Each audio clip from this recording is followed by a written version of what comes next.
Hoy nos metemos con un tema que, a ver, de primera suena documento de museo, ¿no? La Constitución española. Sí, un poco abstracto. Pero lo que tenemos aquí delante, las fuentes, nos dicen que nada de eso, que es más bien un campo de batalla.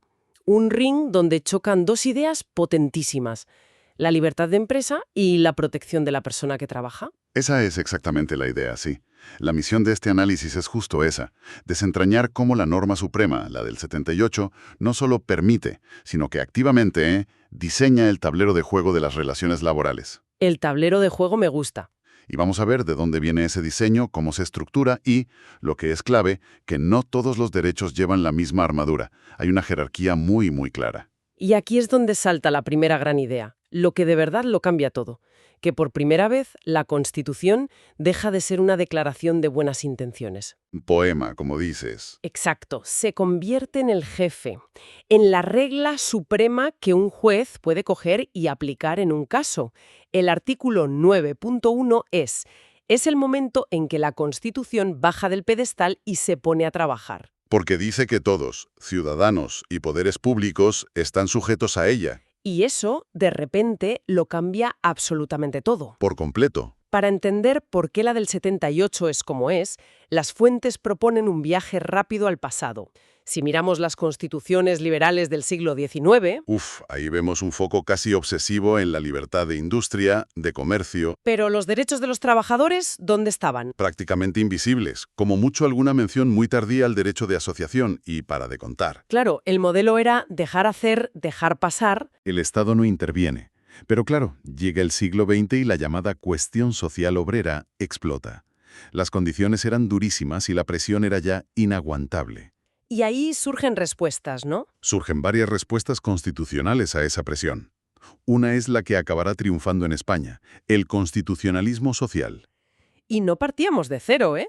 Las fuentes mencionan precursoras muy potentes como la Constitución de Weimar en Alemania en 1919. O la nuestra, la de la Segunda República de 1931. Exacto, que estaba mucho más cerca. Que por lo que se lee era increíblemente avanzada para su época. Muchísimo. Ya reconocía sin tapujos la libertad sindical, un salario mínimo, las vacaciones pagadas, sentaba las bases de un Estado que interviene para proteger. Pero no era la única opción sobre la mesa, ¿verdad? No, para nada. En el periodo de entreguerras surgió otro modelo con una fuerza arrolladora, el corporativismo autoritario. Una palabra que suena... Bastante siniestra. Y lo era. Los documentos lo llaman cartismo social autoritario. El modelo no eran constituciones con fuerza de ley, sino grandes textos programáticos con nombres rimbombantes como la Carta del Laboro de Mussolini o, aquí en España, el Fuero del Trabajo del franquismo. Del 38, ¿no? Del 38. Y sus rasgos son inconfundibles. Primero, niegan que exista un conflicto entre capital y trabajo.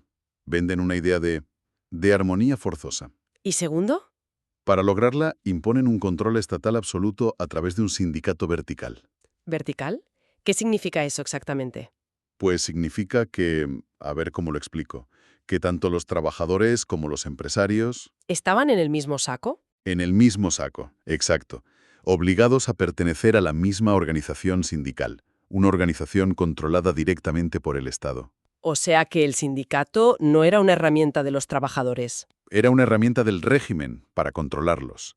Se acabó la negociación, se acabó la huelga, todo era control. Y deteniéndonos en ese fuero del trabajo, hay un detalle que las fuentes destacan que es escalofriante. Su visión sobre la mujer trabajadora. Citan una frase que dice que el Estado se compromete a liberar a la mujer casada del taller y de la fábrica. Una frase que es de un paternalismo atroz. Se presenta como una medida de protección, de cuidado. Cuando en realidad era todo lo contrario. Fue la justificación para un retroceso brutal. En la práctica, liberar significó arrinconar. Se tradujo en normas que exigían, por ejemplo, el permiso del marido para que una mujer pudiera firmar un contrato de trabajo. Perdona que te interrumpa, pero esto es increíble. Significa que una mujer, arquitecta, médica, necesitaba la firma, el permiso de su marido para poder ejercer su profesión. Exactamente. O que en muchas normativas, como en la banca, se establecieran excedencias forzosas por matrimonio. Si te casabas, a la calle. A la calle. Se prohibieron trabajos nocturnos, no por seguridad, sino porque no eran propios de una mujer. Fue una regresión deliberada, disfrazando la exclusión como un favor. Es el ejemplo perfecto de cómo el lenguaje puede pervertir la realidad. ¡Qué barbaridad! Vale, con estos antecedentes, saltemos a 1978. ¿Cómo se construye el nuevo modelo? ¿Cómo se resuelve esa tensión histórica? Pues lo fascinante es que no se resuelve eligiendo un bando. Se crea un equilibrio. Para entender el armazón laboral de la Constitución, hay que mirar dos artículos que son como los dos polos de un imán. A ver. Por un lado, el artículo 38, libertad de empresa en una economía de mercado. Y el 33, propiedad privada. Ese es el pilar del libre mercado. El motor capitalista, digamos. Suena bien, pero claro, dejar que ese motor funcione sin control puede llevar a abusos. ¿Cómo se equilibra eso? Ahí entra el otro polo, el artículo 1.1, el primerísimo, que define a España como un Estado social. Y sobre todo el 9.2, que es un mandato directo a los poderes públicos para que promuevan la igualdad real y efectiva. Es decir, que el Estado tiene que intervenir. Le dice, tienes libertad de mercado, sí, pero tu trabajo es equilibrar la balanza, proteger a la parte más débil. Es una economía de mercado, pero con corrección social. Entendido el marco. Ahora, al buscar los derechos concretos, los del día a día, me ha sorprendido algo que señalan las fuentes, la asistematicidad. Ajá. O sea, que no hay un capítulo que se llame Derechos de los Trabajadores, no. No, no lo hay. Es que me los imagino en plan, ¿dónde metemos esto? Aquí mismo. ¿Un poco caótico o no? Pues parece caótico, pero es todo lo contrario. Hay un método muy deliberado, y entenderlo es la clave de todo. La ubicación de cada derecho en el título 1 no es casual. Determina su nivel de poder, sus defensas. Como la seguridad de un castillo. Exacto. Pensemos en eso.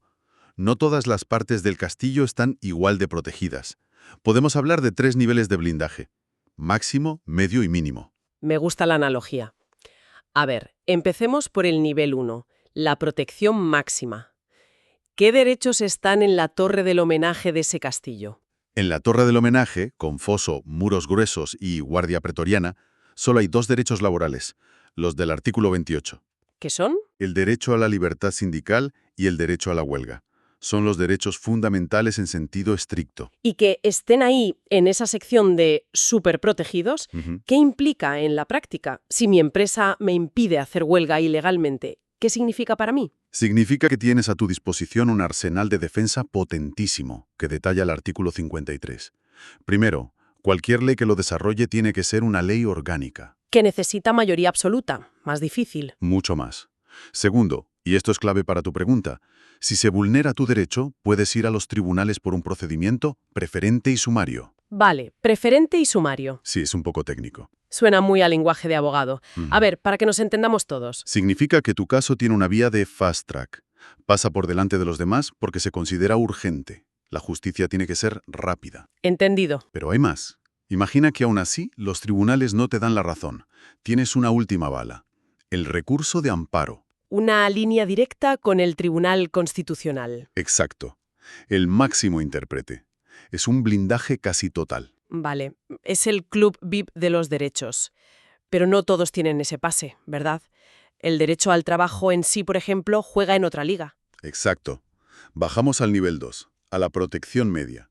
Sería como el patio de armas del castillo. Bien protegido, pero más accesible. Y ahí está el derecho al trabajo. Ahí están derechos cruciales como el del artículo 35, que es el derecho al trabajo y a una remuneración suficiente sin discriminación por sexo.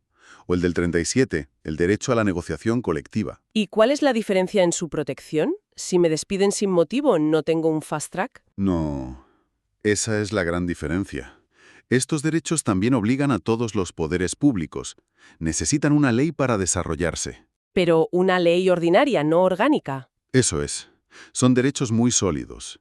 Pero no tienen ni el procedimiento judicial urgente, ni esa línea directa con el constitucional. Su defensa es robusta, pero sin ese blindaje extra. Hay un punto en las fuentes sobre ese derecho al trabajo del artículo 35 que me parece fascinante. El Tribunal Constitucional ha dicho que no es solo una declaración bonita. Así es, y es una interpretación que lo cambia todo. El tribunal ha establecido que el derecho al trabajo no solo significa que tienes la libertad de elegir un trabajo. ¿Significa más? Implica que, una vez lo tienes un derecho a la estabilidad en el empleo. O sea, el derecho a no ser despedida si no hay una causa justa. Una causa justa y tasada por la ley. Esto le da un contenido muy concreto y exigible, y es la base de toda la regulación sobre el despido en España. Vale.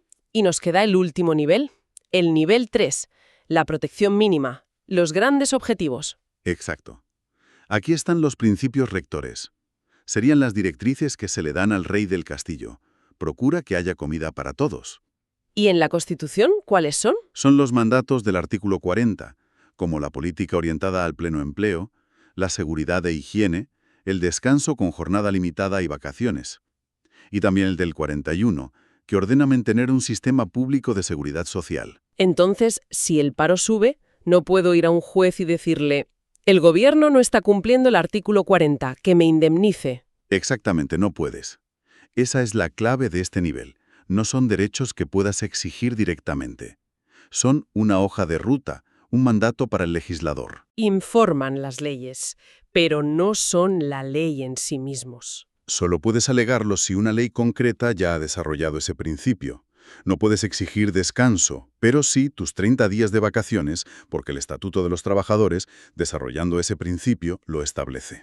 Queda clarísimo. Entonces, la pregunta es, ¿cómo se convierte todo este esqueleto constitucional en la carne y los músculos del día a día? ¿Cómo encajan las piezas? Pues mira, la Constitución crea un sistema con, digamos, 3 grandes jugadores. El primero es lo que las fuentes llaman heteronomía. Uf, qué palabreja. Sí, es un poco rimbombante, pero es muy simple. Significa que el Estado interviene, que legisla. La Constitución le ordena que lo haga. El ejemplo más claro es el artículo 35.2, que dice: la ley regulará un estatuto de los trabajadores. No es una opción, es una obligación. ¿Una obligación? El Estado como árbitro. ¿Y el segundo jugador? Y esto es revolucionario. La Constitución reconoce un poder inmenso a los agentes sociales, sindicatos y empresarios. Les da herramientas para que ellos mismos creen normas. Precisamente. ¿Cuáles? Primero, la libertad sindical del artículo 28. Segundo, el derecho a la negociación colectiva del artículo 37. Que es donde se pactan los famosos convenios colectivos. Exacto. Y aquí viene lo más potente. La Constitución dice que la ley garantizará la fuerza vinculante de esos convenios.